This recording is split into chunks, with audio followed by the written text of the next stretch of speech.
But a lot of the sentences are kind of covered by like the title and the notice on the script heading and the address here. Okay. All right. Let's see.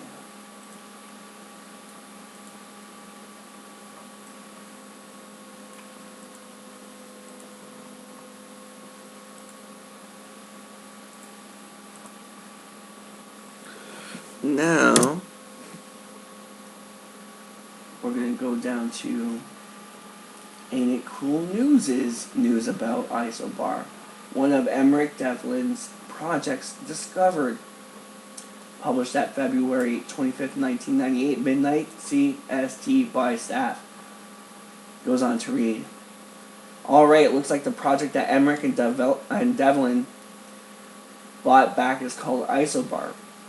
I seem to remember Dean mentioning this project during an interview a few years back. One thing to consider on the below scoop, this is an old draft this spy is referring to, several years old. Undoubtedly, there's a lot of work to do before this project is at your local screen. So here is the scoop as Bertie Nunnum lets it slip and slide. I'm writing to you about your story, about the Centropolis slate. If Devlin and Emmerich have indeed bought back the rights to a project they had at Coralco, then that project is called Isobar. Frankly, it would probably be better if this script never sees the light of day. This was a project in development for a long time. It was originally written by Steve D'Souza of Die Hard 2 and unfortunately Street Fighter fame, and had Stallone attached at one point. I think Rennie Harlan was once attached to it as well too. The story is basically a disaster type setup involving the passengers on an underground semiconductor super bullet train. Isobar is some sort of acronym for the train that gets attacked by weird creatures. It was written before the disaster boom, but would now probably seem old hat. Think Deep Rising with a different locale and bigger budget. The interesting thing about Isobar is that it's one of the first things Devlin and Emmerich wrote together. As you probably heard, the two men, Devlin was an actor on Moon 51. I think that's the title. I could have the number wrong. This movie turns up on cable often and stars Michael Paré. Emmerich got Universal Soldier on the basis of this. Brought Devlin in, and then the two got attached to rewrite Isobar. I've never read Devlin's draft, so maybe they made it super cool, but I did read the Sousa draft about 6 or 7 years ago, and remember it being a stinker.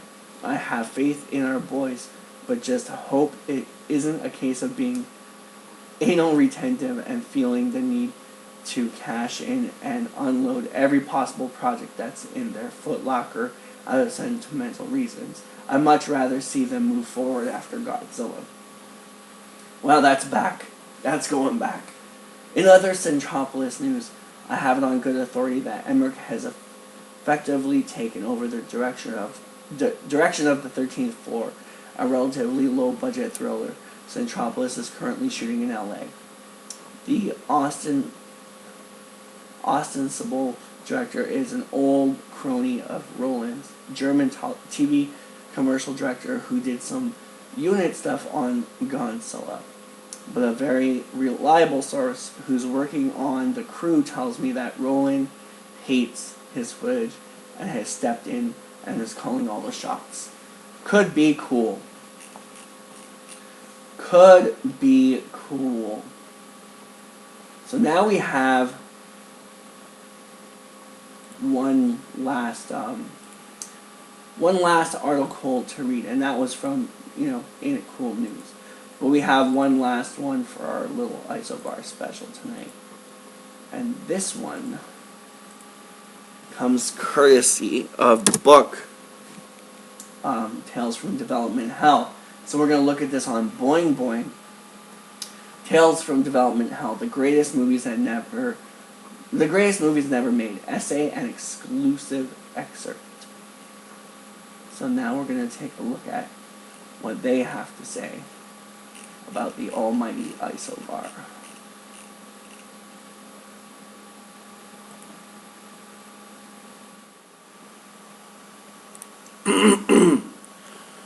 So with that, courtesy of Boing Boing, Tales from Development Hell, the greatest movies never made SAN exclusive excerpt by David Hughes, Friday, August 17th, 2012.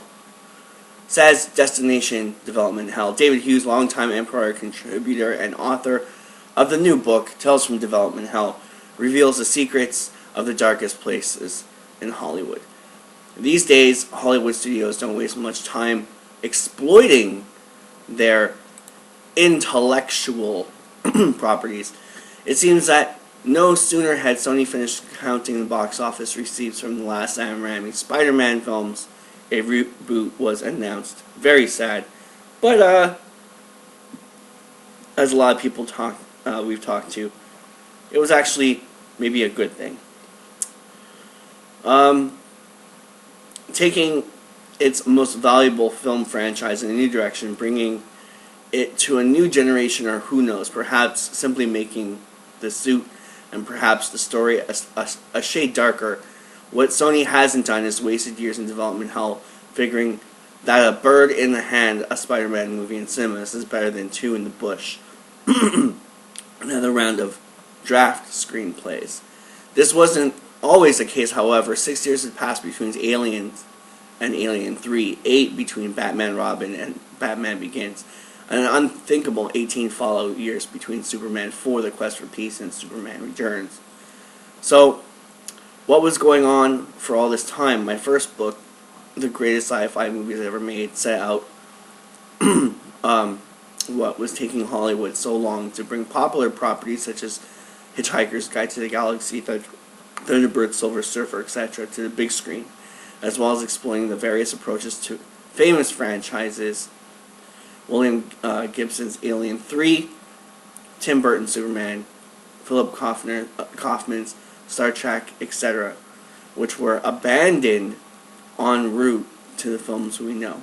With my next book, Tales from Development Hell, I chose a variety of projects, a few stillborn, others aborted, one or two with a particularly painful gesture, which aim to illustrate the kinds of problems which can beset a film, even when some of Hollywood's heaviest hitters are involved. Why were Oliver Stone and James Cameron's thrilling takes on the Planet of the Apes properly rejected in favor of Tim Burton's unimaginative reimagining? How come even combined muscle of Arnold Schwarzenegger and Paul Verhoeven, the amazing Paul Verhoeven, at the height of their powers couldn't get the Crusades off the ground? How did Outbreak get a green light when Ridley Scott's The Hot Zone set to star Robert Redford and Jodie Foster did not? How many different directors from Ridley Scott? Again, the man does not seem to suffer more than his share of development hell. And Roland Emmerich have jumped aboard the Alien on a Train movie, Isobar. Why have we still not seen a Sandman movie?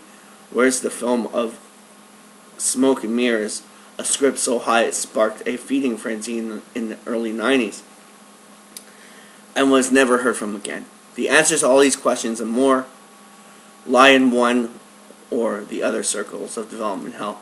I should know. I wrote the book on it. So Tales from Development Hell is published by Titan Books. Here's an excerpt from Tales of Development Hell by David Hughes. Sometime around 1987, the emergent independent production company Coralco Pictures purchased a script for futuristic science fiction horror hybrid described as Alien on a Train. The script, entitled Dead Reckoning, was written on spec by future Fight Club screenwriters Jim Mules. It was a sci-fi action thriller, he says, set in the future in which an altered form of life gets loose on a high-speed runaway underground train. The creature was a humanoid with a genetically altered brain that was intended to be used as the hard drive in an artificial intelligence project. The setting was near future Los Angeles, which Yules described as a traffic-infested dystopia. with wide shots of freeways and streets, even residential streets, completely jammed with non-moving, honking cars and billboards that admonished. Did you allow yourself 3 hours to get there? There was reference to a new law just passed outlawing horns on vehicles in LA County. The super subway was the only viable means of transportation. The script was bought by Carolco with Joel Silver, produced of the Lethal Weapon and Die Hard films, climbing on board as producer.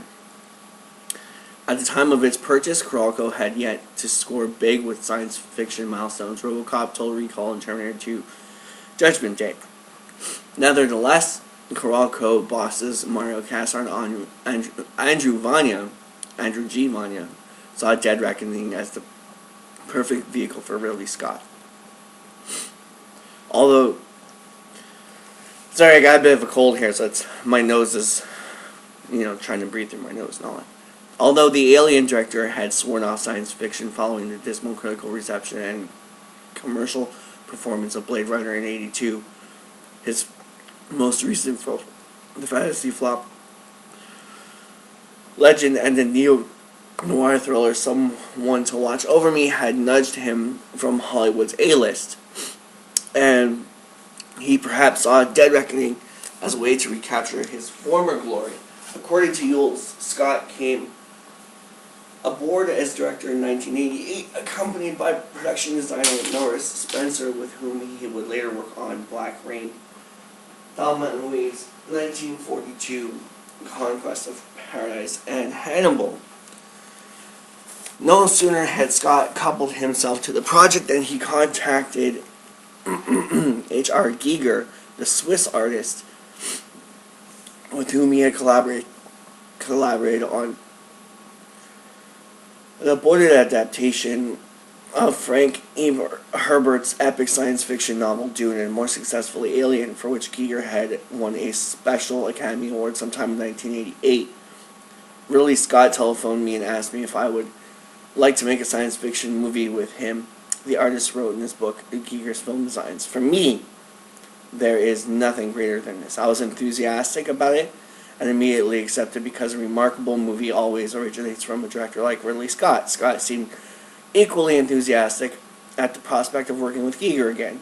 I have come to close on working with Giger on a number of projects since we did Alien, he commented later, and it was my strong hope that we could work together again in bringing something special to this screen. At this early stage, Giger had noted, there was no arrangement between Scott and Carolco. He told me just to think about the project and to capture my ideas and sketches. He would negotiate a contract with Carolco. In the meantime, Giger set out to work in his customary enthusiasm, without discussing the project further with Scott or signing a contract with Carolco, producing many color and black and white sketches for the project under the new working title, The Train.